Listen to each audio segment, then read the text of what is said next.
안녕하세요. 생명의 주님이 우리와 함께 하십니다. 우리와 함께 하시는 주님을 찬양합니다. 기도합시다. 하나님 감사합니다. 오늘 또 주님의 말씀 앞에 섭니다. 주님의 거룩하신 말씀으로 저희들의 마음과 생각을 깨끗하게 씻어 주시옵소서. 말씀으로 저희들의 삶이 변화되며 거룩하게 세워지며 정의롭고 선한 믿음의 길을 걸어갈 수 있도록 함께하여 주시옵소서. 예수님 이름으로 기도합니다. 아멘. 네, 오늘 말씀은 요한복음 2장 13절에서 25절까지입니다. 유대인의 유월절이 가까운지라 예수께서 예루살렘으로 올라가셨더니 성전 안에서 소와 양과 비둘기 파는 사람들과 돈 바꾸는 사람들이 앉아 있는 것을 보시고 노끈으로 채찍을 만드사 양이나 소를 다 성전에서 내쫓으시고 돈 바꾸는 사람들의 돈을 쏟으시며 상을 엎으시고 비둘기 파는 사람들에게 이르시되 이것을 여기서 가져가라. 내 아버지의 집으로 장사하는 집을 만들지 말라 하시니 제자들이 성경 말씀에 주의 전을 사모하는 열심히 나를 삼키리라 한 것을 기억하더라. 이에 유대인들이 대답하여 예수께 말하기를 네가 이런 일을 행하니 무슨 표적을 우리에게 보이겠느냐. 예수께서 대답하여 이르시되 너희가 이 성전을 헐라 내가 사흘 동안에 일으키리라. 유대인들이 이르되 이 성전은 46년 동안의 지었건을 내가 3일 동안에 일으키겠느냐 하더라. 그러나 예수는 성전된 자기 육체를 가리켜 말씀하신 것이라. 죽은 자 가운데서 살아나신 후에야 제자들이 이 말씀하신 것을 기억하고 성경과 예수께서 하신 말씀을 믿었더라.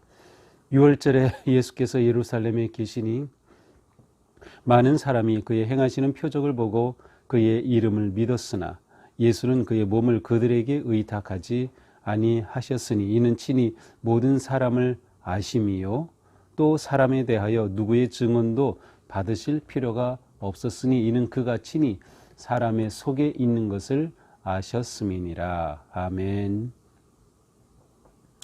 자, 오늘 말씀은 이제 어제 본문에서는 예수님이 가나의 혼인잔치에서 첫 번째 표적을 행하신 그러한 내용을 보았습니다. 자, 이제 오늘은 상황이 유월절을 배경으로 하는 또 예루살렘을 무대로 하는 상황으로 바뀝니다.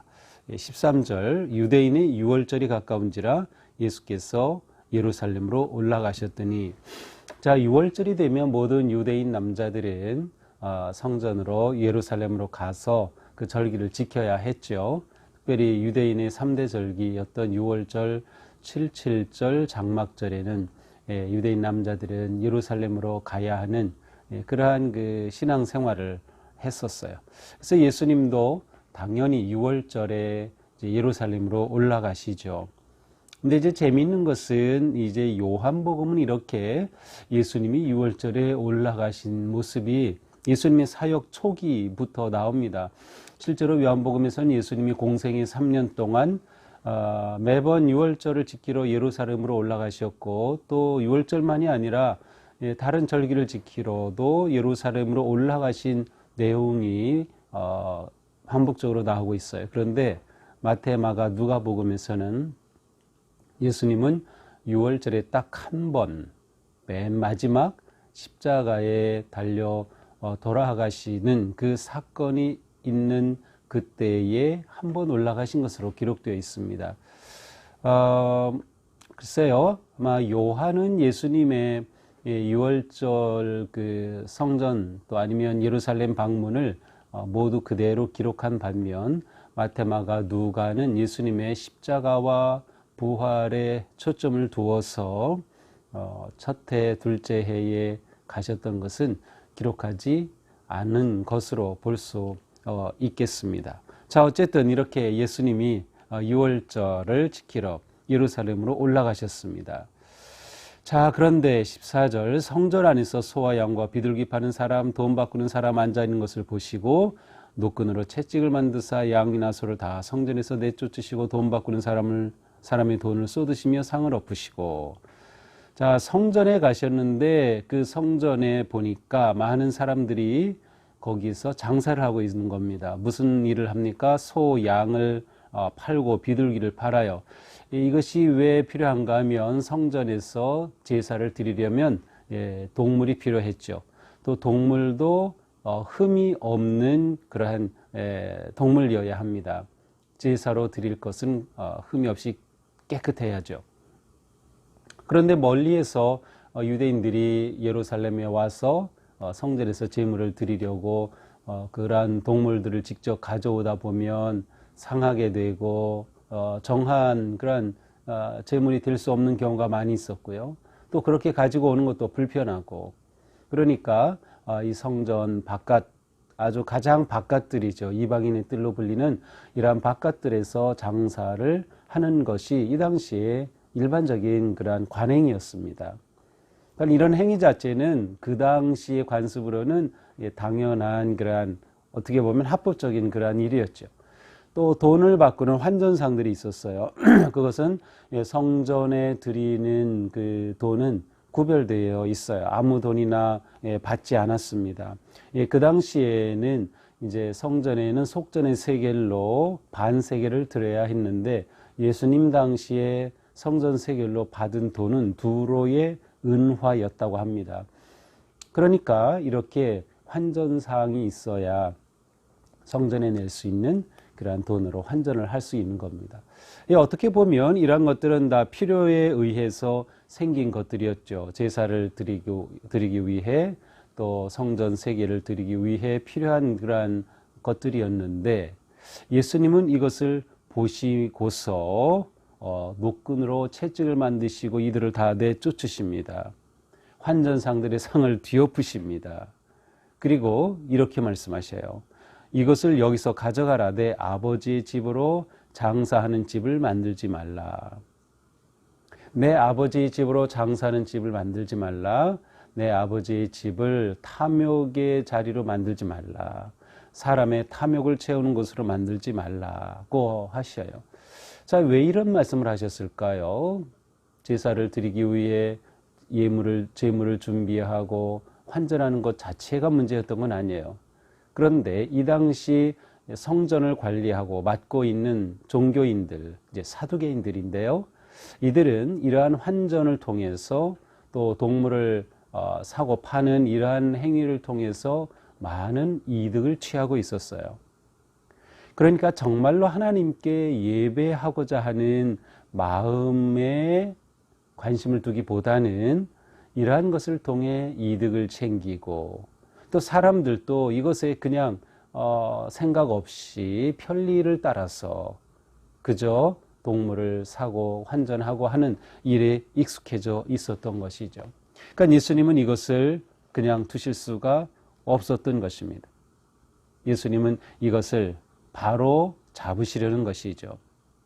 그래서 예수님은 이렇게 상을 엎으시고 노끈으로 채찍을 만들어서 이들을 내쫓으시는 이러한 성전 정화의 일을 하십니다.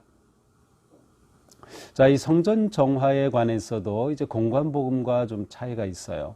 자, 일단은 예수님의 성전 정화는 마태, 마가, 누가복음에서는 예수님의 사역의 끝부분에 나옵니다. 그래서 예수님이 마지막 예루살렘으로 올라가시고 그 마지막 유월절을 지키러 올라가시고, 거기에서 이제 유월절 만찬, 최후의 만찬으로 불리는 그런 만찬도 하시죠. 바로 이때 예수님이 성전 정화를 하셨는데, 요한복음에서는 예수님의 사역의 초기에 이 성전 정화를 하신 겁니다.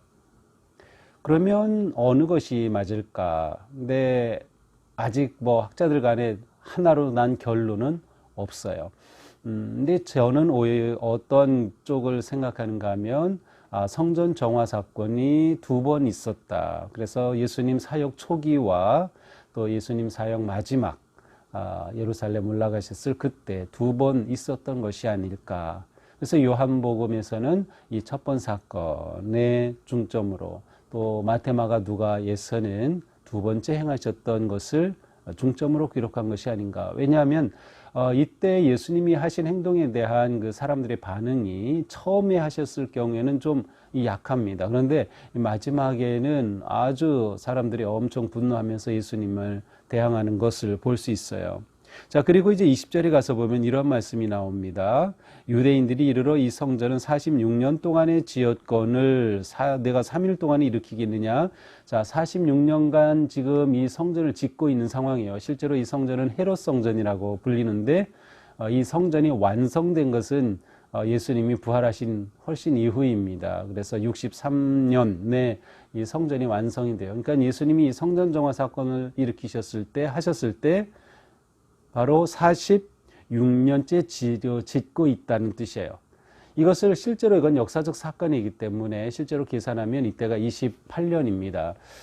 물론 이제 예수님의 십자가에 달리신 사건이 30년이냐 33년이냐의 그 연도에 대해서도 그 의견이 서로 다르긴 하지만 어쨌든 28년경이다 보면 이것은 분명히 첫 번째 있었던 초기에 성전 정화의 사건임이 분명합니다. 자, 어쨌든 이렇게 예수님께서는 성전에서 이처럼 동물을 사고 팔고 환전하는 것에 대해 분노하시면서 정화하신 이러한 놀라운 행동을 보여주십니다. 자, 이러한 예수님의 행동에 대해서 사람들이 말하죠. 이에 18절에 보니까 유대인들이 대답하여 예수께 말하기를 내가 이런 일을 행하니 무슨 표적을 우리에게 보이겠느냐. 내가 이러한 일을 행하니 네가 이렇게 행동하는 것에 어떤 증거, 권위를 표적을 통해 보여달라. 이렇게 예수님에게 예수님의 행동의 정당성을 요구하면서 요청합니다. 그때 예수님이 이렇게 말씀하셔요. 19절 너희가 이 성전을 헐라 내가 사흘 동안에 일으키리라. 너희가 이 성전을 헐라 내가 사흘 동안에 일으키리라. 사람들이 볼 때 이건 말도 안 되는 거죠. 이 성전은 지금 46년째 짓고 있는데 내가 이것을 사흘에 다시 세운다고, 사흘 동안에 일으킨다고. 그런데 이때 예수님이 이렇게 말씀하신 뜻은 무엇입니까? 21절 그러나 예수는 성전된 자기 육체를 가리켜 말씀하신 것이라. 죽은 자 가운데서 살아나신 후에야 제자들이 말씀하신 것을 기억하고 성경과 예수께서 하신 말씀을 믿었더라. 자, 그러니까 이 성전을 헐라라고 하셨을 때 그 성전을 의미하는 것은 바로 예수님의 자신, 예수님 자신이었어요. 예수님 자신이 후에 이제 돌아가시고 또 사흘 만에 부활하신 그것을 말씀하신 것이었죠. 그러나 이것을 이해할 리가 없는 거죠. 자, 그런데 우리가 여기에서 좀 보아야 할 또 그 중요한 점은 보통 이것은 이렇게 보통 말하지 않는데 제가 볼 때는 굉장히 중요합니다. 이제 성전이라는 단어가 14절에 오늘 본문에서 처음 나오죠.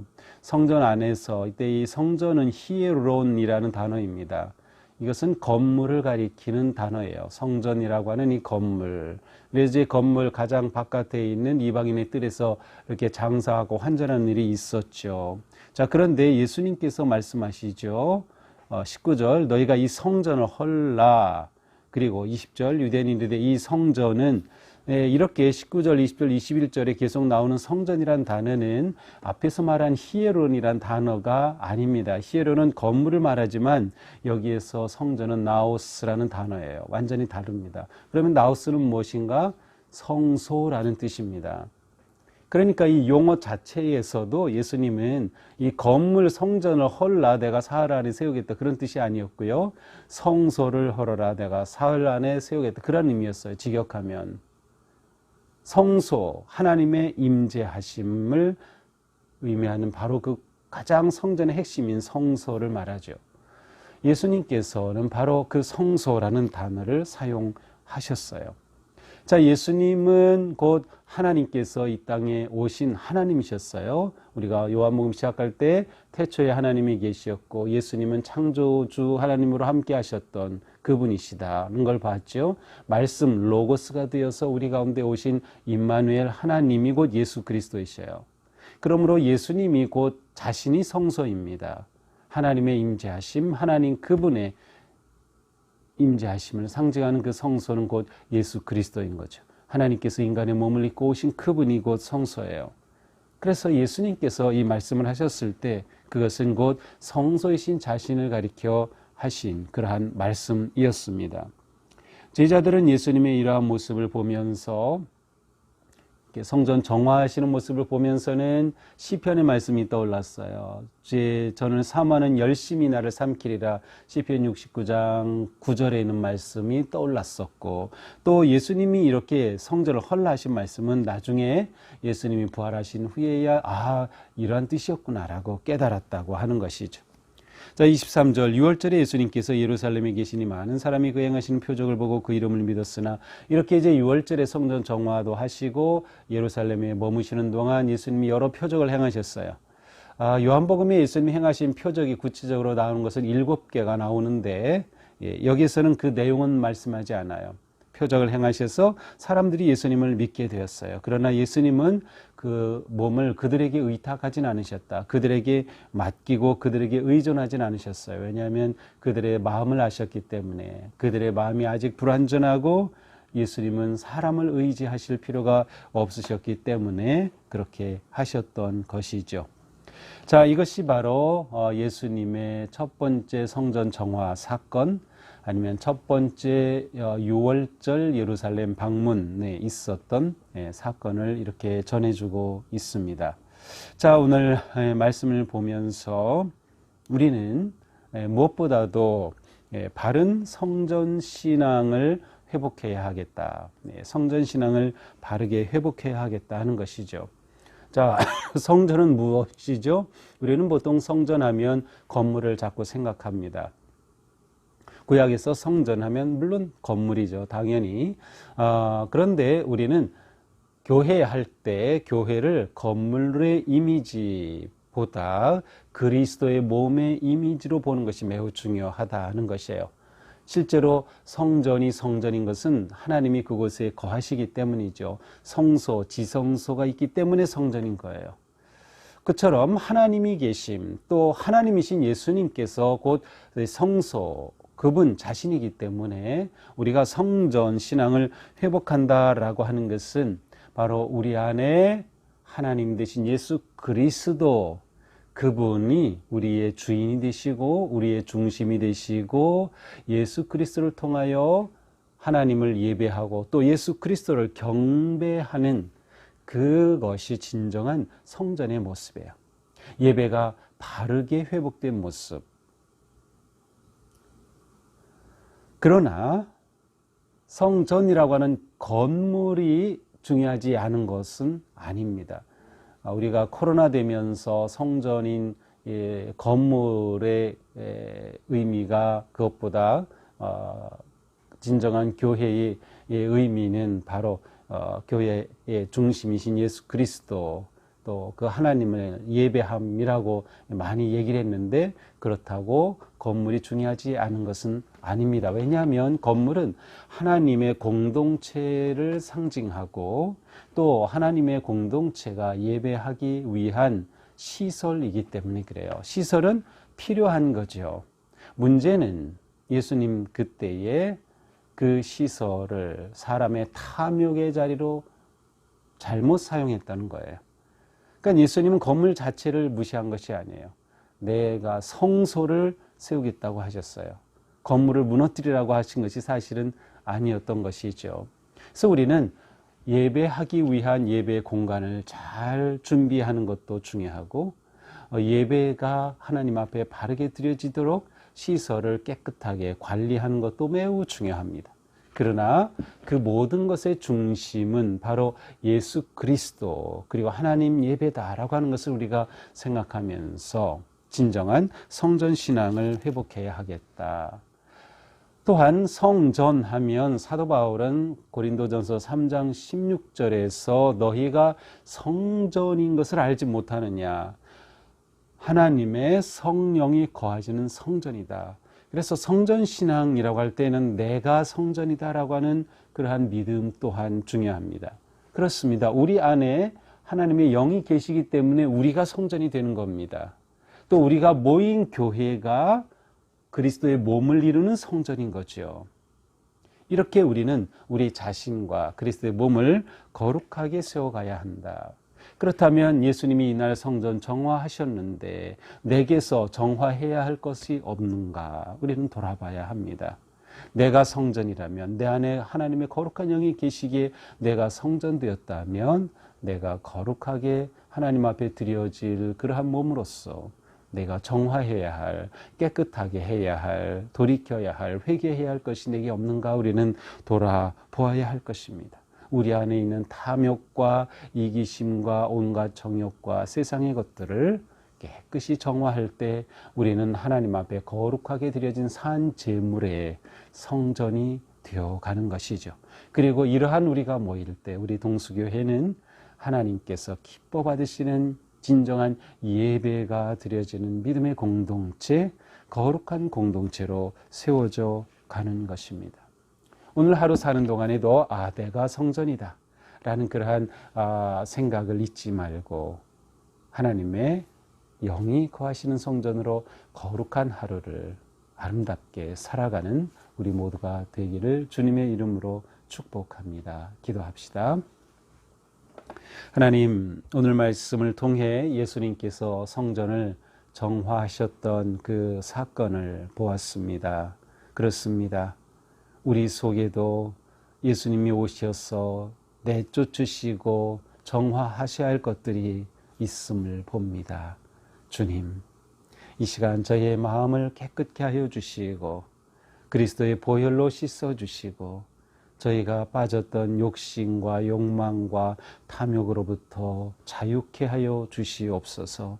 오직 우리의 몸과 마음을 하나님께 거룩한 산제물로 드리는 진정한 성전 되게 하시고 우리 교회가 또한 하나님을 예배하고 예수 그리스도를 경배하며 온전하고 거룩한 성전된 교회로 거듭날 수 있도록 오늘도 함께하여 주시옵소서. 예수님 이름으로 기도합니다. 아멘. 네, 오늘도 주님 은혜 안에서 밝고 거룩한 하루가 되기를 축복합니다. 사랑합니다.